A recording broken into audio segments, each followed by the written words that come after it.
Life as a Top Gear presenter is almost the perfect job.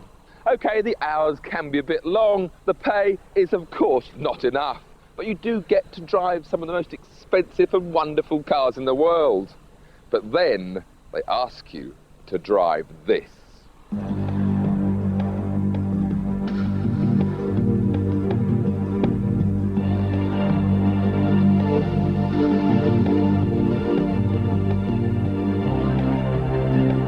"5,000 horsepower, 0 to 100 in under 1 second, 0 to 200 in less than 3, 0 to 300 in under 5 seconds.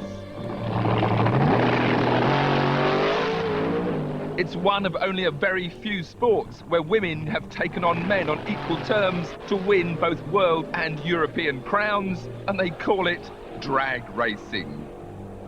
Its spiritual home in England is Santa Pod near Northampton, which this weekend hosts its World Finals event that brings the best cars and bikes from all over Europe to Britain.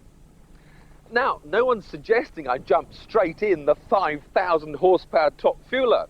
Oh no, they said I can learn the trade in this 2,000 horsepower Pro Modified, or maybe even this 600 horsepower super gas car. Now that sounds a bit more like it.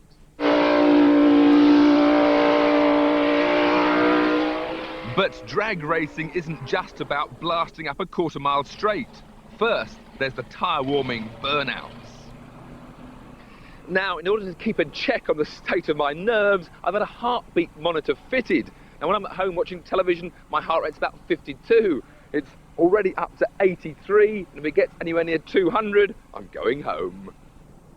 Ear-splitting Loudon boomer is Peter Lane's much-modified Chevrolet Camaro, a space-frame chassis with a 7.6-litre V8, providing 654 horsepower running on racing petrol, which can cover the quarter-mile in under 10 seconds.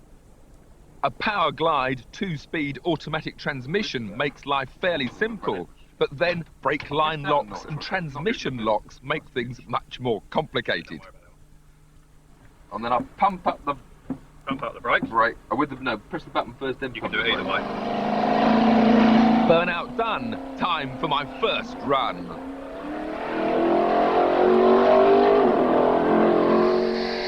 .77 seconds and 136 miles an hour was a respectable start. Well done, mate. I never used full throttle, I don't think. Oh, it says 151 at the moment. Right, the next step in my crash course, no, shouldn't say that. My lessons in drag racing is to move up to the Pro Modified class, and that's up from 600 horsepower to nearly 2,000 horsepower.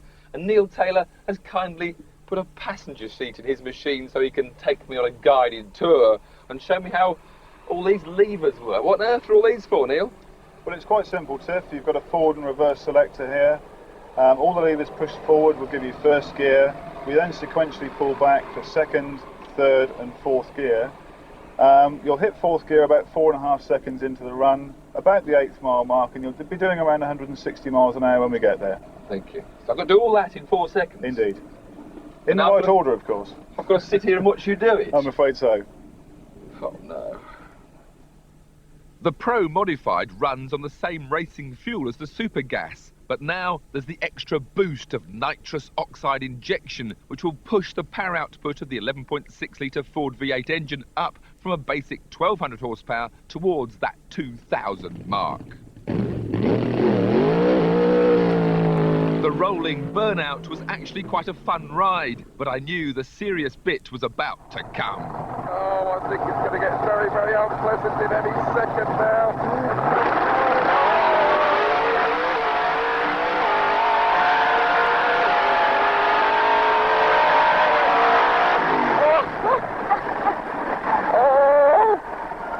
Smoking.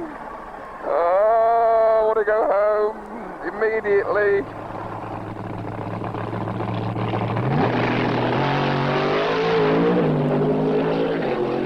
Our run took us within a second of the world record for the Pro Modified class. We stopped the clocks at 7.40 seconds and 188 miles an hour, and I laid claim to the fastest passenger run ever.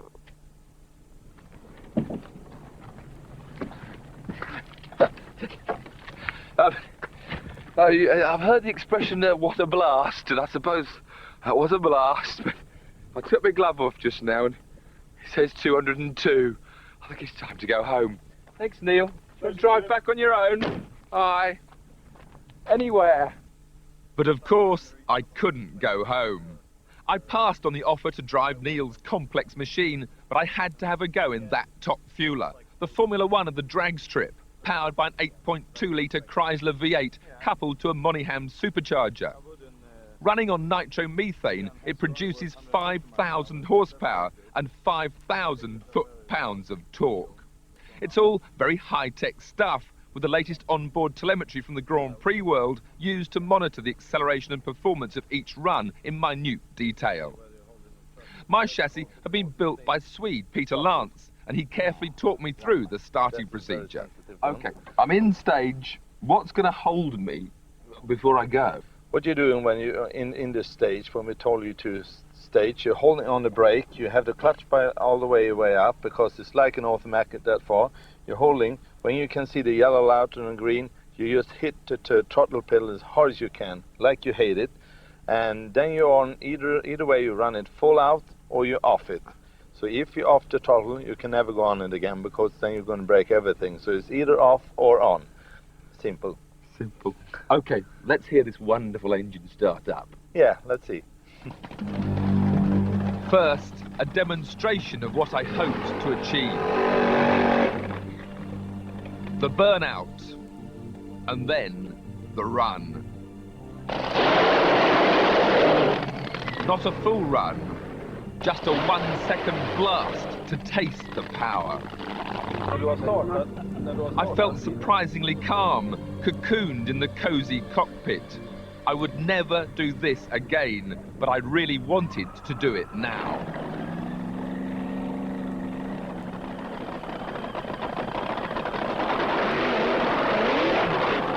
A rather timid burnout. Engage reverse. The long crawl back. Ready.